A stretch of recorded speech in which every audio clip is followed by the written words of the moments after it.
Hi there. So in this video, I want to compare Bootstrap sampling with a sampling distribution. So this is if you're feeling a little bit skeptical, like how in the world can a Bootstrap distribution work when we're just resampling from one sample compared to taking many random samples from a population.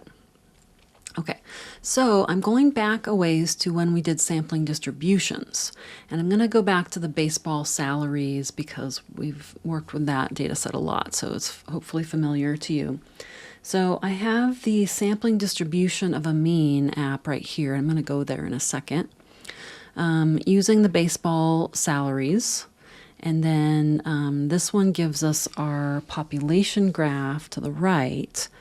And then remember, in a sampling distribution, we generated many random samples of the same size. In this case, n equals 50 to get this sampling distribution, okay? And our standard error is 0.85 million, okay? So sample to sample variation, 0.85 million. Of course, this is a simulation itself, so this will vary. Okay, if I did this again, I would get a slightly different answer, most likely. So this will vary. Okay, so we could do a distribution of the standard errors as well if we wanted to. Okay, so let me show you what I did and what I want to try for a little test here. So here's the same thing I was just showing you. On the StatKey applet, sampling distribution for a mean. The default data set is the baseball players' salary in millions. Here's our population on the upper right, and this is our last sample in the lower right. And then our sampling distribution in the large graph. Okay, so what I did was I needed something where I could compare the population and I could compare the bootstrapping, right? So what I did was I took one sample from this data set. So I took one sample of n equals 50. You can see in the sample, you can click Show Data Table. And there are 50 players chosen out of the original. There are 877 players, okay? So right now, this is showing the last one in the sampling distribution. So I don't think this is the same one, but I took a sample of 50 and I went into the Bootstrap confidence interval. Okay, so let me just double check. Let's see, why does it say 49?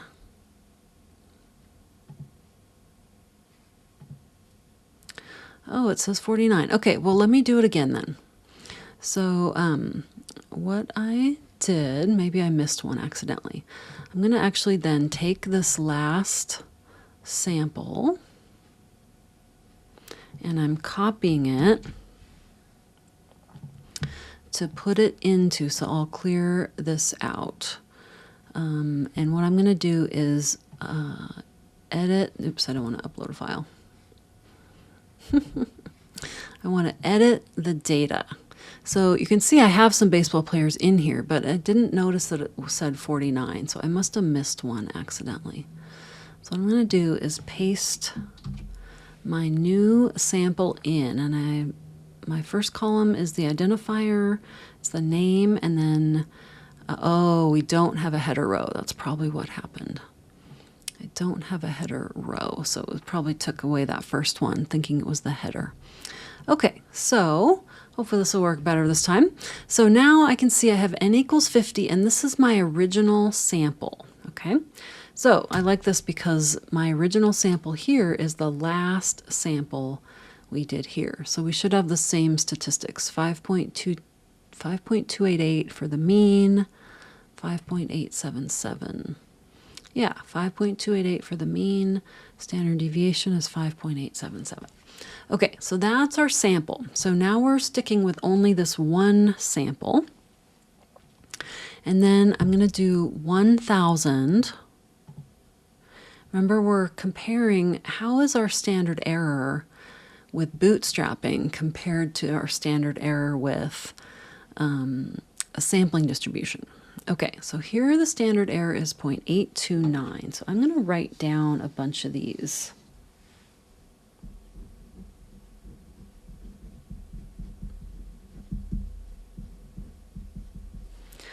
show you what I'm writing down so you can write it down as well.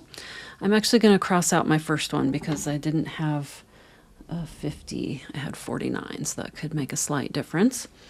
Okay, so the standard error for our sampling distribution is 0.85 million, but again, that will also vary.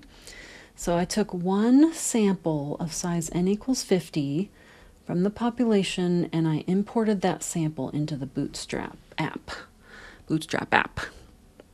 Okay, so I found the standard error for the Bootstrap distribution. We're just going to do a few of those, okay? So let me go back to Bootstrap. If I do reset plot, I better keep my data in there. Okay, it does. It keeps my original sample. And now I'm going to do 1,000, 2,000. Standard error is 0.808.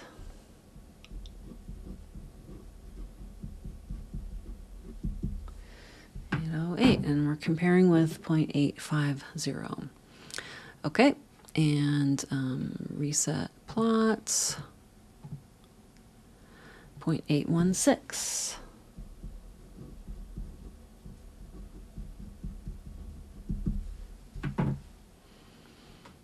Reset.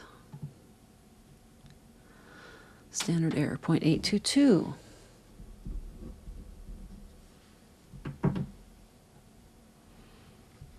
Reset.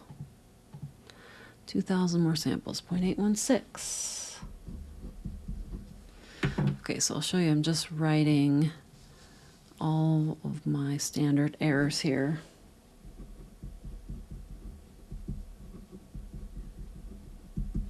Okay, I haven't gotten quite up to near 0.85, but again, remember, maybe that one was on the high side, so I'm just kind of doing an experiment here too.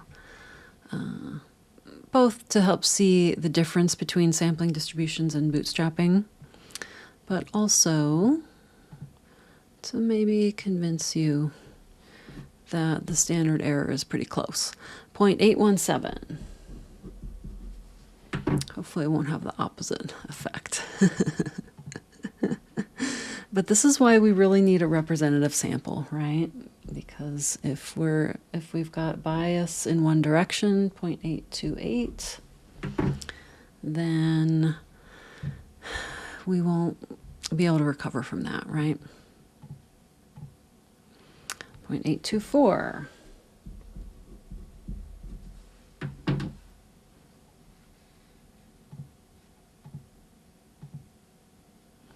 0.814. Okay, just going to do a couple more. And then, as I mentioned, there's another video where they go into more depth and they actually generate, I would need to do this 1,000 or 2,000 times, right? They actually do that and show that in the next video. So I think it's worth a watch. Plus they kind of review, it'll be a good review of bootstrapping as well. 0.828, gotten that a few times. Reset.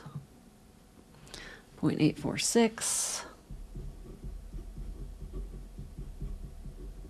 Okay, so that's the closest I've come to my other simulation of 0.85, but remember that one's going to vary as well.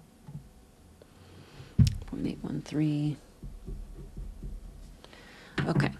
Okay, one more. 0.827.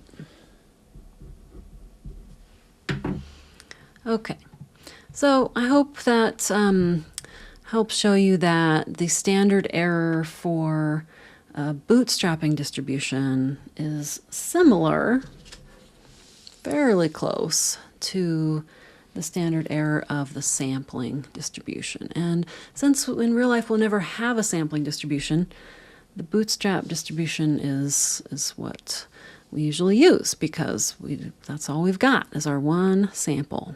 Okay, and later on we'll learn the theoretical method and the formula for standard error as well. Okay, hope you've enjoyed this, and I'll see you in the next video.